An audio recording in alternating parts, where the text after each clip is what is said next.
হুজুরের তো মনে হয় বুড়া হুজুর, না এই হুজুরের তো এতটা ভাল লাগতেছে না, ওই হুজুরের তো জোয়ান, এইগুলো করলে হবে না। আমার শেখা দরকার উনি হুজুর বুড়া না জোয়ান, আমি কি ওর মুখে, উনি আসতে বলে না জোরে বলে, এটা আমার দরকার। ওনার বড় বক্তা না ছোট বক্তা, এটা দিয়ে আমি করব কি? আমার নিজের এলেম দরকার, তারবিয়ত দরকার, আখিরাত দরকার, আমার শেখা দরকার, আমার বুঝা দরকার। এক শব্দ, এক লাইন, এক এক আমল। বললো তো আমাদের সমাজে অনেক মানুষ অনেক আমল করে, কিন্তু ভুল, অশুদ্ধ, খেলাফে সুন্নত, ফলে কাঙ্ক্ষিত ফলাফল আসে না, কাঙ্ক্ষিত ফলাফল আসে না। এই জন্য আমি কালকেও বলছি, এইটা কষ্টের কাজ, নিজেকে গড়া,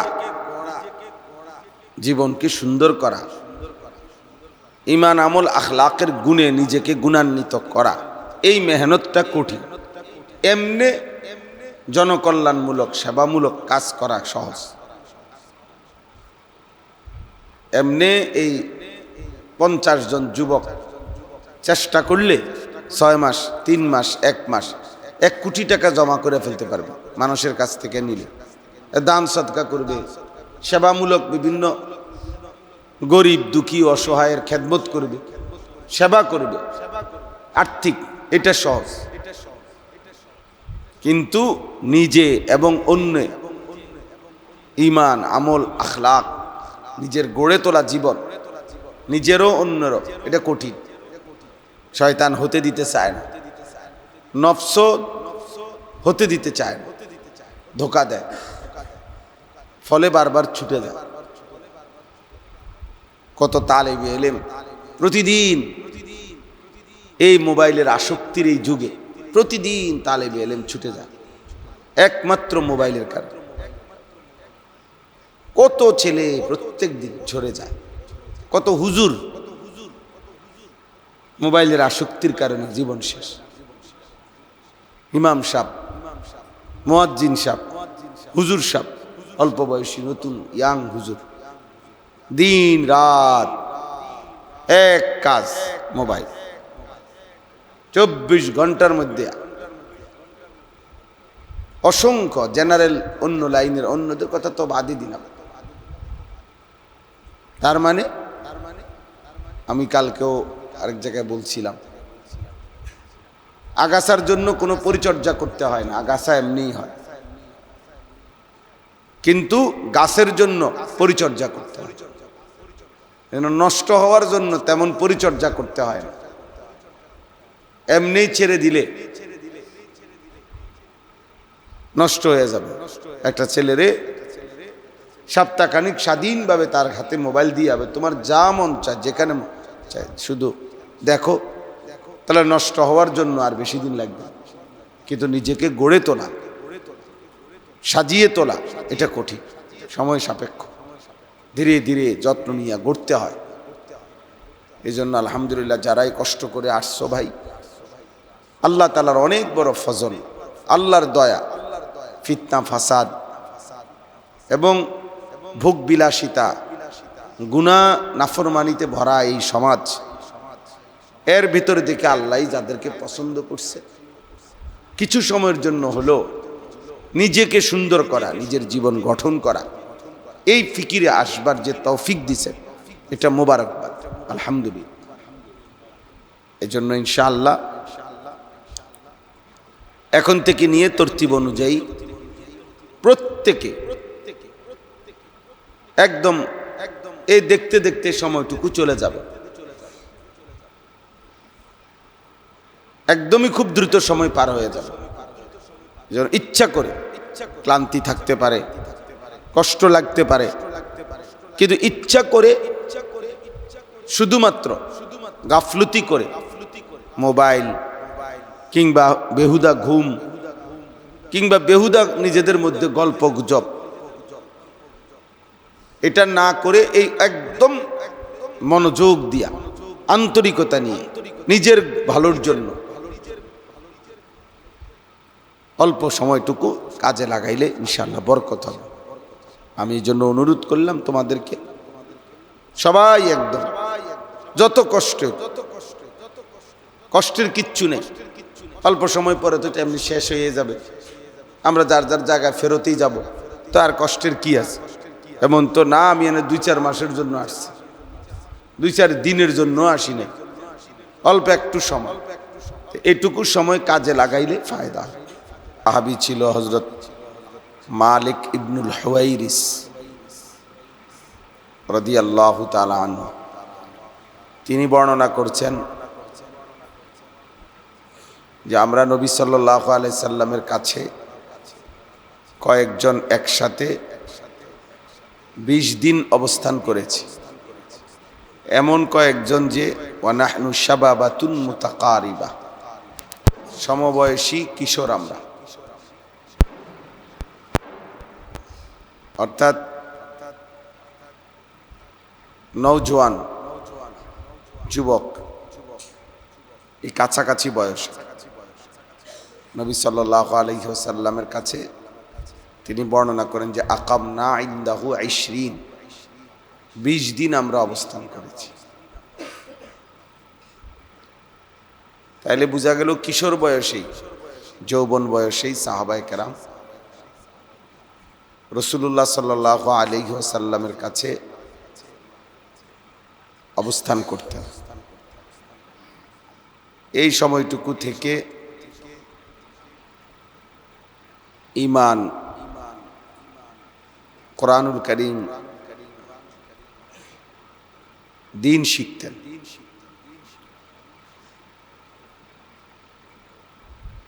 কোরআনুল কারীম সহ অন্যান্য যাবতীয় বিষয়াদি নবী সাল্লাল্লাহু আলাইহি সাল্লামের কাছ থেকে শিখতেন। সাহাবী বর্ণনা করছেন যে আমরা নবী সাল্লাল্লাহু আলাইহি ওয়াসাল্লামের কাছে ছিলাম ওয়া নাহনু হাযাবিরা, এটা একটা হাদিসের শব্দ, অর্থ হচ্ছে আমরা তখন বালেগ হওয়ার কাছাকাছি। এই সময় আমরা নবী সাল্লাল্লাহু আলাইহি সাল্লামের কাছে ছিলাম। ফাতাআল্লামনাল ঈমান, নবী সাল্লাল্লাহু আলাইহি সাল্লামের কাছ থেকে আমরা ঈমান শিখলাম। সুম্মা তাআল্লামনাল কোরআন, অতঃপর কোরআনুল কারীমের বিশুদ্ধ তেলাওয়াত শিখলাম। ফাজদাদনা বিহি ঈমানা, এর দ্বারা মানে পরবর্তীতে ঈমান যখন আমরা পূর্ণ বুঝে নিলাম, এবার যখন কোরআন শিখতে লাগলাম, কোরআনুল কারীমের প্রত্যেক আয়াত আমাদের ঈমান বাড়াইতে থাকে। সুবহানাল্লাহ। তাহলে এই যে শব্দগুলো, মানে আমার বলার উদ্দেশ্য হলো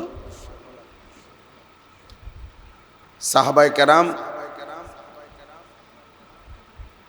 যৌবনের শুরুতেই, কিশোর বয়সে, যুবক বয়সে রাসূলুল্লাহ সাল্লাল্লাহু আলাইহি ওয়াসাল্লামের সোহবতে, সান্নিধ্যে থেকে ঈমান শিখেছেন, দ্বীন শিখছেন, কোরআনুল কারীম শিখেছেন। তাআল্লামনা, ওনারা বলছেন আমরা শিখলাম। তাহলে এর দ্বারা বোঝা গেল এই কিশোর যুবক, নওজোয়ান, তাদের এই বয়সেই আলাদাভাবে কোনো আলেমে দ্বীন, উলামায়ে কেরাম, আল্লাহওয়ালা, বুজুর্গানে দ্বীনের সোহবতে, সান্নিধ্যে কিছু সময় থেকে দ্বীন শেখা উচিত। দ্বিতীয়ত, রাসূলুল্লাহ সাল্লাল্লাহু আলাইহি ওয়াসাল্লামের সাহাবাদের মধ্যেও, সেদিন আমাদের খুলনার হজরত আরিফ বিল্লাহ হজরত মাওলানা মুফতি নুরুল আমিন সাহেব হজরত বলতেছিলেন যে আমরা যদি ইতিহাস পর্যালোচনা করি, সাহাবাদের মধ্যেও নবী সাল্লাল্লাহু আলাইহি সাল্লামের সোহবত, সান্নিধ্যে যে সাহাবী যত বেশি সময় কাটাইছেন, সান্নিধ্যে থাকছেন, পরবর্তীতে ইসলামের বিভিন্ন দ্বীনি কার্যাবলী, এলেম, জিহাদ, দ্বীনের প্রচার প্রসার, এই সমস্ত ক্ষেত্রে বেশি ভূমিকা রাখছেন ওনারা। যার সোহবত যত বেশি, ইসলামের কাজে, দ্বীনের কাজে অগ্রগামিতাও তার বেশি। যারা বেশি টাইম নবী সাল্লাল্লাহু আলাইহি সাল্লামের কাছে যত বেশি ছিলেন, তত বেশি ওনারা মজবুত হয়েছেন। তাইলে এর দ্বারা বোঝা গেল এই সান্নিধ্য, সোহবত কোনো হক্কানি রব্বানি আলেমে দ্বীন মুত্তাকির সান্নিধ্য অনেক বেশি কার্যকর একটা মাধ্যম, যার দ্বারা নিজের মধ্যে ঈমান, ইলম, আমল তৈরি হয়। এবং সাথে সাথে দ্বীন শেখা, এটা রাসূলুল্লাহ সাল্লাল্লাহু আলাইহি সাল্লামের কাছে সাহাবায়ে কেরাম প্রত্যেকেই শিখছেন।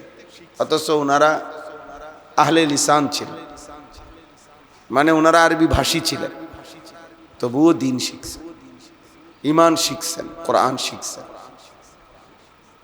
হযরত আব্দুল্লাহ ইবনে মাসউদ রাদিয়াল্লাহু তাআলা আনহুমা বলেন, নবী সাল্লাল্লাহু আলাইহি ওয়াসাল্লাম আমাদেরকে ইউআল্লিমুনা আত-তাশাহুদ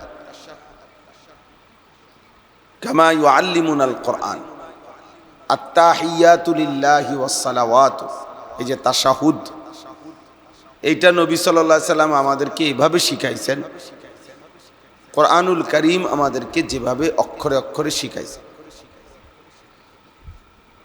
তাহলে সাহাবায়ে কেরামকে নবী সাল্লাল্লাহু আলাইহি ওয়াসাল্লাম কাছে রেখে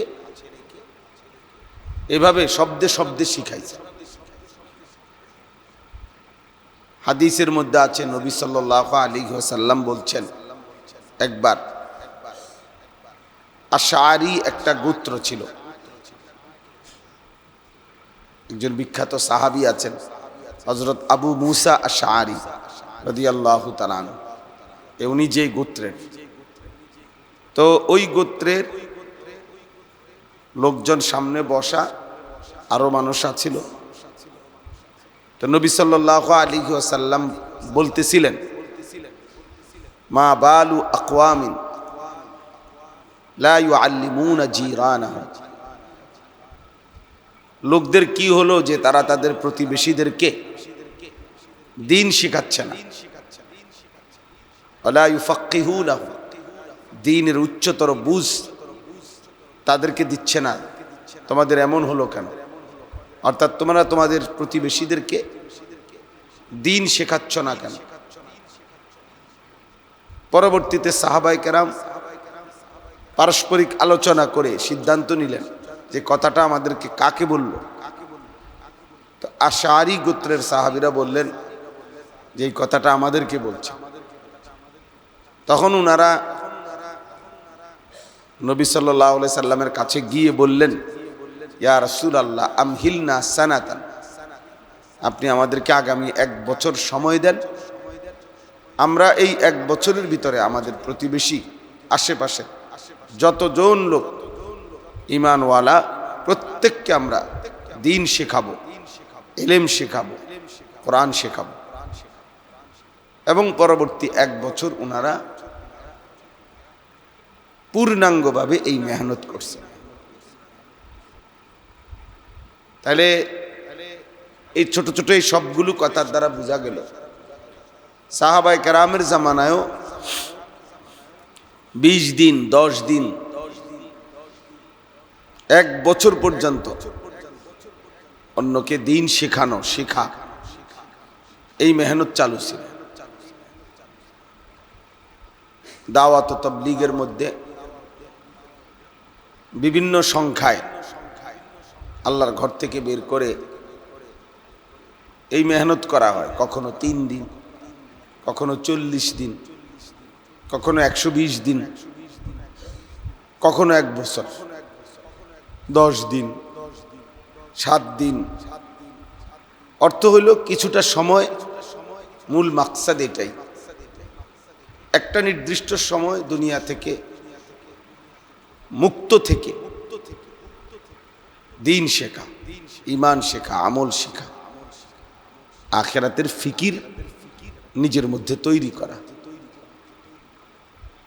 এটা আলহামদুলিল্লাহ এই মেহনত এর দ্বারা দেখা গেছে সারা পৃথিবীতে এখনো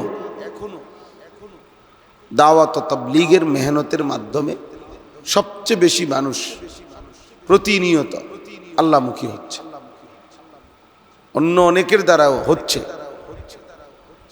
কিন্তু এইভাবে আলমীভাবে একটা পদ্ধতির উপরে এত মানুষ দ্বীনের পথে আসতেছে। অন্য বিভিন্ন জায়গায় ব্যক্তি বিশেষ, যেখানে কোনো আল্লাহওয়ালা আছে, কোনো বুজুর্গ আছে, কোনো বড় আলেম আছে, কোনো বড় উস্তাদ আছে, ওনাকে কেন্দ্র করে কিছু মানুষ জুটতেছে, আসতেছে, যাইতেছে। কিন্তু দাওয়াত ও তাবলীগের মাধ্যমে কিন্তু একটা পদ্ধতির উপরেই, নিজাম শৃঙ্খলার উপরেই সারা পৃথিবীব্যাপী এক তরজে মেহনত চলতেছে, মানুষ আল্লাহমুখী হইতেছে। আর এক্ষেত্রে মূল একটা মাধ্যম হলো এই ঘর সংসার পরিবার থেকে বিচ্ছিন্ন হয়ে সম্পূর্ণ এক মনে এক ধ্যানে কিছু সময় আল্লাহর ঘর মসজিদের থেকেই দিন শেখা। ওনারা এমন কঠোরতা করে যে 1 চিল্লা 3 চিল্লা সময়ে বাড়ি যাওয়া যাবে না, বউ বাচ্চার সাথে গিয়ে দেখাও করা যাবে না। এই উদ্দেশ্য একটাই, সব কিছুর মাকসাদ একসুই, একাগ্রতা, মনোযোগ, একনিষ্ঠর সাথে দিন শেখা, আল্লাহকে চিনা, আখিরাতকে চিনা, ঈমান, আমল, ইলম অর্জন করা। রাসূলুল্লাহ সাল্লাল্লাহু আলাইহি ওয়াসাল্লাম হাদিসের মধ্যে বলছে, ইন্নামাল ইলমু বিত্তাআল্লুম, নিশ্চয়ই ইলম অর্জন হয় ছাত্রত্ব, শিষ্যত্ব গ্রহণ করার দ্বারা। অর্থাৎ কেউ যদি কারো কাছ থেকে বাকায়দা নিয়মতান্ত্রিক তার ছাত্র হয়ে, শিষ্য সাগরিদ হয়ে ইলম না শিখে, তাহলে ইলম হয় না। 2-4টা পৃষ্ঠা বা 2-4 হাজার পৃষ্ঠা পড়লেও, ব্যক্তিগত পড়ে নিলাম আর কি, ইসলামের বিভিন্ন বই পত্র, তাইলে ইলম হয় না। কিছু এমনি মালুমাত হয়, কিছু জানছে আর কি। ইলম কারো সাগরিদ হইতে হয়, কারো ছাত্র হইতে হয়। এটাই নবী সাল্লাল্লাহু আলাইহি সাল্লাম বলছেন, এটাই ছিল। নবী সাল্লাল্লাহু আলাইহি ওয়াসাল্লাম বলছে, খায়রুকুম মান তাআল্লামাল কুরআনা ওয়া আল্লাম, তোমাদের মধ্যে সর্বোত্তম ওই ব্যক্তি যে তাআল্লুম, এই অর্থ হইল কারো কাছ থেকে ইলম শিখা, আর আল্লামা অন্যকে ইলম শিখানো। যে নিজে কারো কাছ থেকে ইলম শিখছে এবং অন্যকেও ইলম শিখাইছে বা শিখাচ্ছে, সে সর্বোত্তম ব্যক্তি। এই জন্য এখন মাশাআল্লাহ যে 2-4 জন একদম পুরা ঘুমে, তারা তো ঘুমেই, বাকি যারা সজাগ আছে তাদের জন্য কথা এটাই যে সবাই আমরা নিজাম মতো,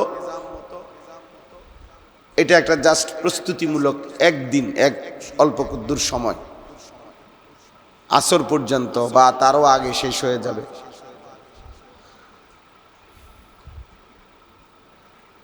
অল্প কিছুক্ষণ সময় এই নিয়তে যে সাহাবায়ে কেরাম দিন শিখছেন, আমি তার নমুনা সাদৃশ্য অবলম্বন করে কিছু সময় আমিও শিখলাম। এই 1 ঘন্টা, 4-5 ঘন্টা, 6 ঘন্টার দ্বারা সব হবে না, কিন্তু আল্লাহ তাআলা দয়া করলে, আল্লাহ তাআলা যদি ফিকির দান করে, অন্তরে অনুভূতি দান করে, তাহলে এই ছোট্ট বুঝ দিয়েও অনেকে পরবর্তীতে আরো বেশি পরিমাণ শিখবার আগ্রহ, প্রেরণা আল্লাহ তাআলাই তার দিলে তৈরি করে দিন। এই জন্য বিষয়টাকে গুরুত্বপূর্ণ মনে করা। তারবিয়ত মূলত আল্লাহ তাআলাকে রব বলা হয়, এই শব্দটাই তারবিয়ত। অর্থ হলো তাবলীগুশ শাইই ইলা কামালিহি শাইআন ফাশাইআন, কোন জিনিসকে একেবারে শূন্য স্তর থেকে ধীরে ধীরে ধীরে ধীরে পূর্ণতার স্তরে পৌঁছিয়ে দেওয়া, এটাকে বলা হয় রব। এই জন্য তারবিয়ত মানে হলো এক কথায় একদম গড়ে দেওয়া, জীবনটা সাজিয়ে দেওয়া। ঈমান, ইলম, আমল, তাকওয়া, অর্থাৎ পুরা জিন্দেগি কিভাবে রাসূলুল্লাহ সাল্লাল্লাহু আলাইহি সাল্লামের 23 বছরের নমুনা হবে, কোরআন সুন্নাহর নমুনায় হবে, এটার পূর্ণ হাতে কলমে নিজের জিন্দেগিতে আমলে বুঝে নেওয়া, শিখে নেওয়া, প্র্যাকটিক্যাল হয়ে যাওয়া, জীবনে এটা প্রকাশ পাওয়া নিজের মধ্যে, এটা তারবিয়ত। আমি শুধু আমার ওয়াজ করে গেলাম,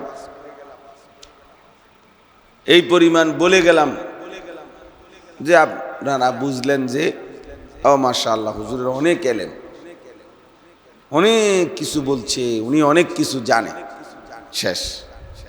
তাহলে আমি আমার পণ্ডিত্য জাহির করলাম, এলেম জাহির করলাম, শ্রোতারা বুঝলো যে উনি অনেক কিছু জানে।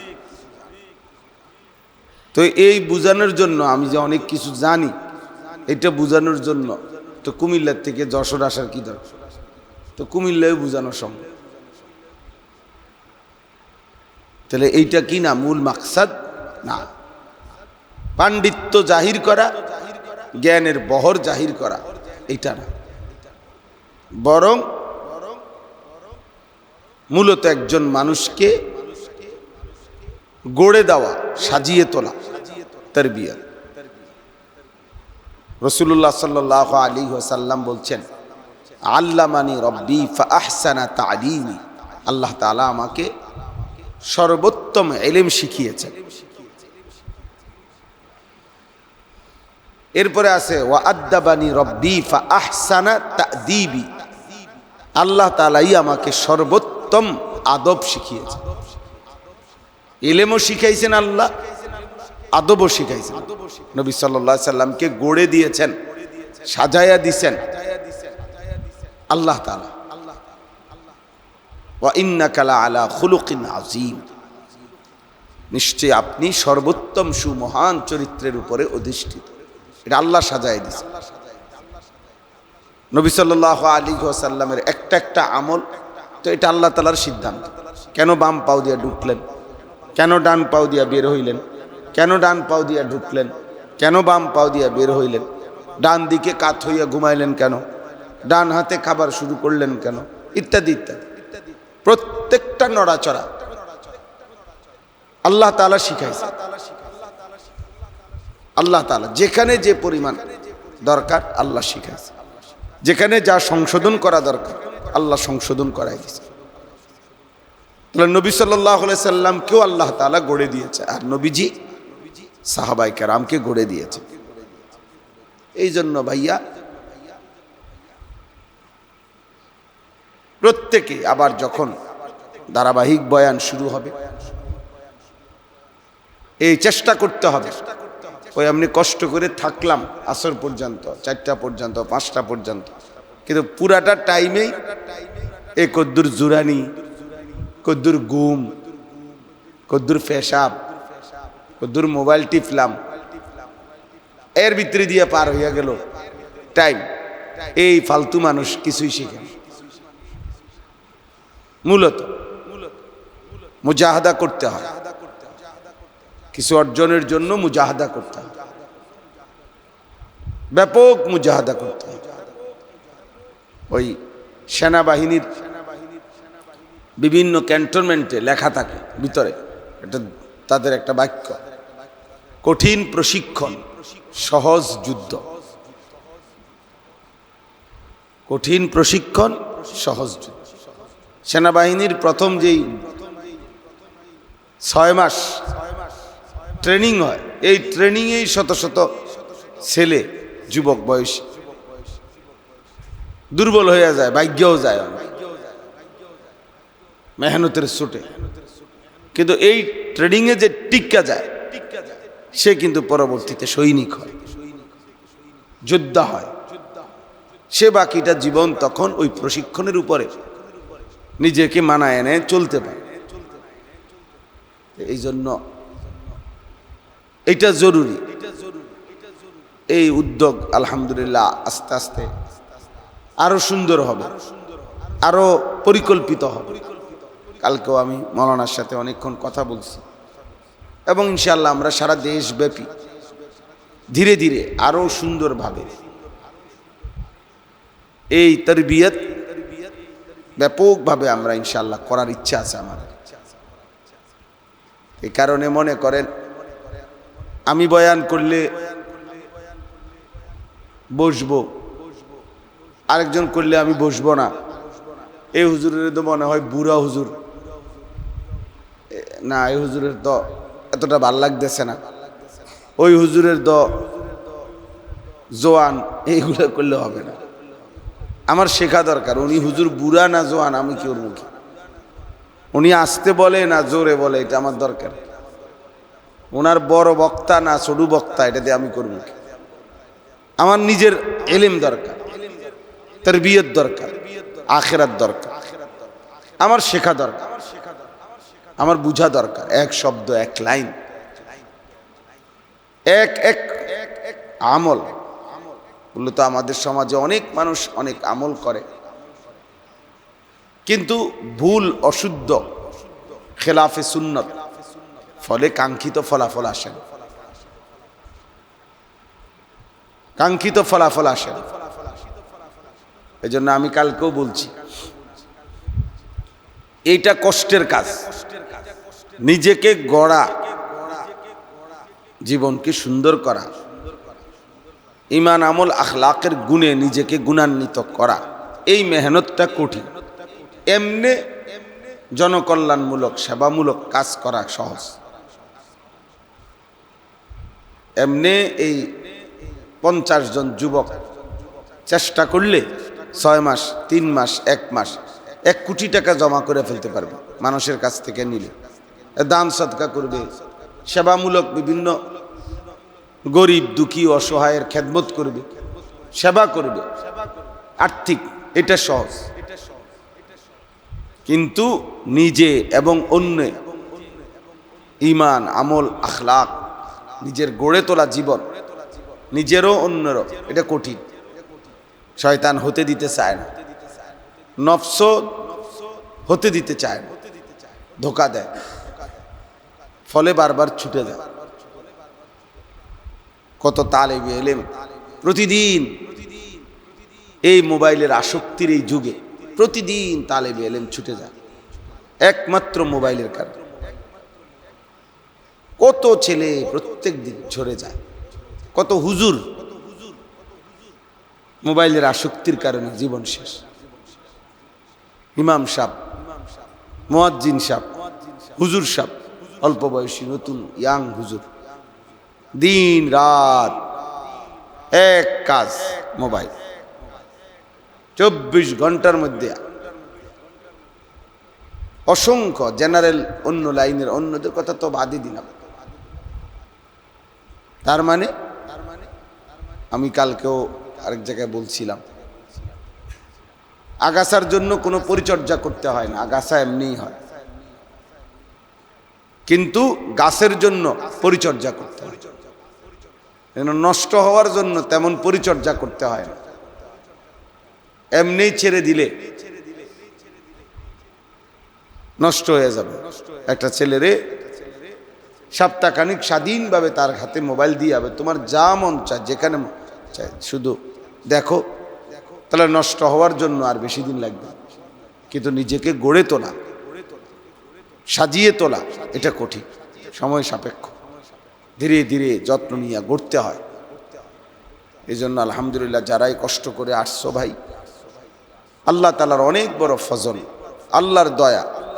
ফিতনা ফাসাদ এবং ভোগ বিলাসিতা, গুনাহ নাফরমানিতে ভরা এই সমাজ, এর ভিতরে থেকে আল্লাহ যাদেরকে পছন্দ করছে, কিছু সময়ের জন্য হলো নিজেকে সুন্দর করা, নিজের জীবন গঠন করা, এই ফিকিরে আসবার যে তৌফিক দিছে, এটা মোবারকবাদ, আলহামদুলিল্লাহ।